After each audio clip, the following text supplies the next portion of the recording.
The FBI is cracking down on 764, a violent online network that targets and exploits minors, with more than 350 subjects tied to more than 2,000 reports of abuse. Most of the victims were between 14 and 17 years old, and the Bureau says that 764 manipulated those kids into committing violence against others and themselves. FBI Director Kash Patel not mincing words on what this group represents. We're going after the new form of what I refer to as modern-day terrorism in America, 764 crimes that involve harming our children by going after them online, causing self-mutilation, suicide, sexual abuse, and steering them in the wrong direction.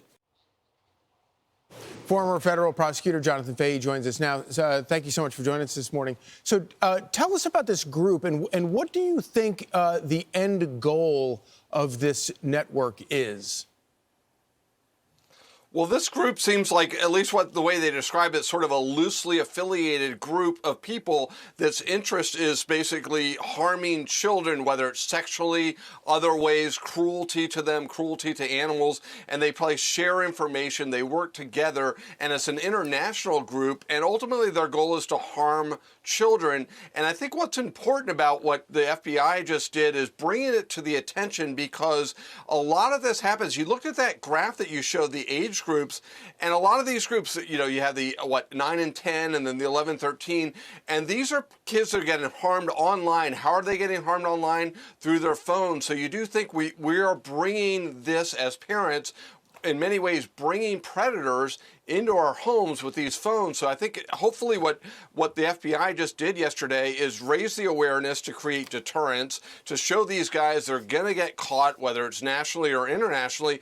But more importantly, any parent out there, hey, this should be a wake-up call. Your kids are vulnerable. Right. You'd never bring somebody like this into your home. So let's be aware, protect your kids, because a lot of this is preventable.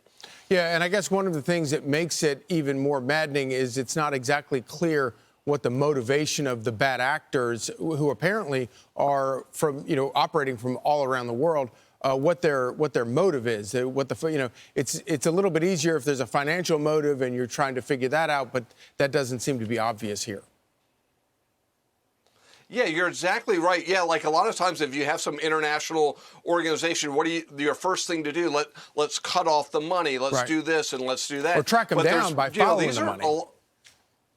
Exactly. But a lot of, if it's a loosely affiliation, a group of basically, a lot of them are sexual predators. Right. And that's a real hard thing to do, because you might not be able to turn that switch off with these people. But the most important thing is lock them up for a long period of time to deter them. Right. And raise the awareness, which this administration has been phenomenal with so many crimes, by raising public awareness, because deterring the crime is the most important thing, rather than catching people after the crime. Yeah, exactly.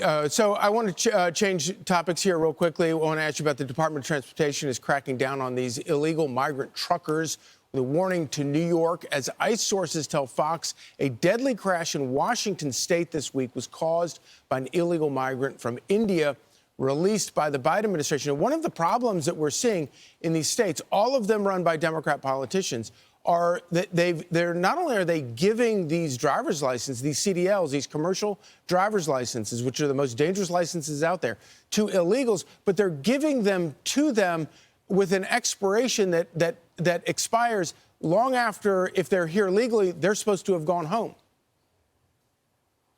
Exactly. They are doing, and it's funny you mentioned Democrat states, because that's sort of the criticism of the administration, but it's actually a symptom of what they've been doing for years, of favoring illegal aliens over American citizens.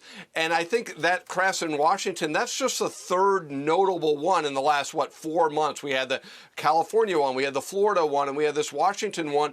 And the fact of the matter is, these states prioritize illegal aliens and don't put the adequate care to make sure we're all safe. They'd rather put illegal aliens ahead of American citizens and also American workers. And it is literally costing the lives of American citizens. Jonathan Fahey, thank you so much for breaking this all down for us. Thank you. I'm Steve Doocy. I'm Brian Kilmeade. And I'm Ainsley Earhart. And click here to subscribe to the Fox News YouTube page to catch our hottest interviews and most compelling analysis.